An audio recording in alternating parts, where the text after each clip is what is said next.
द्वारिका नगरी में एक दिन बड़ी हलचल थी। महल के द्वार पर एक गरीब ब्राह्मण फटे हुए कपड़ों में खड़ा था।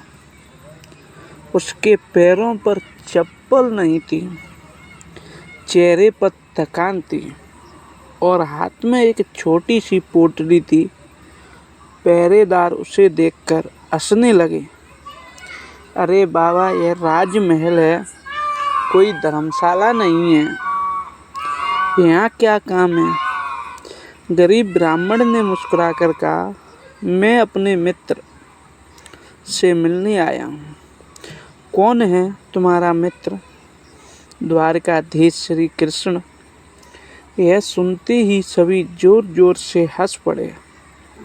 लेकिन जैसे ही यह समाचार श्री कृष्ण तक पहुंचा, वे सिंहासन छोड़कर नंगे पैर दौड़ पड़े। महल के बाहर पहुंचते ही उन्होंने उस गरीब ब्राह्मण को गले लगा लिया।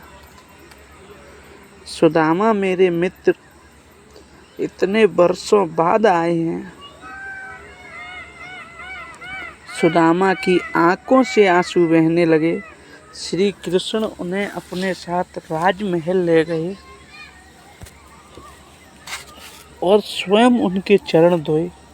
रुक्मिणी भी यह दृश्य देखकर भाव विभोर हो गई। श्री कृष्ण ने मुस्कुराकर पूछा, मित्र, मेरे लिए क्या लाए हो? सुदामा झिझक गए। उन्होंने सोचा, इतने बड़े राजा को मैं मुट्ठी भर चिवड़ा कैसे दूं? वे पोटली छिपाने लगे, लेकिन श्री कृष्ण ने तुरंत पोटली पकड़ ली। अरे, यही तो मेरा सबसे बड़ा उपहार है। उन्होंने बड़े प्रेम से चिवड़ा खाना शुरू किया। पहली मुट्ठी खाते ही बोले, मित्र, इसमें प्रेम का स्वाद है। दूसरी मुट्ठी खाते हुए बोले, इससे बड़ा कोई भोज नहीं है। कहते हैं तीसरी मुट्ठी लेने ही वाले थे कि रुक्मिणी ने उनका हाथ पकड़ लिया। उन्होंने विनम्रता से कहा, प्रभु, 2 मुट्ठियों में ही आपने सुदामा का पूरा जीवन बदल दिया। यदि तीसरी मुट्ठी भी खा ली तो देने के लिए आपके पास कुछ बचेगा ही नहीं। सुदामा यह सब समझ नहीं पाए। वे बिना कुछ मांगे वापस अपने गांव लौट आए। रास्ते भर सोच रहे, मैं कुछ भी मांग नहीं पाया।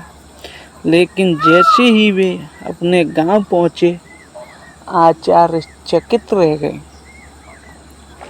जहां उनकी टूटी फूटी झोंपड़ी थी, वहां अब एक सुंदर महल खड़ा था। उनकी पत्नी नए वस्त्रों में उनका स्वागत कर रही थी। सुदामा की आंखों से आंसू बह निकले। उन्होंने आकाश की ओर देखकर कहा, हे कृष्ण, मैंने तो कुछ भी नहीं मांगा। तभी उनके हृदय में एक आवाज आई, सच्चा मित्र मांगने का इंतजार नहीं करता, बिना कहे ही अपने मित्र की हर आवश्यकता समझ लेता है।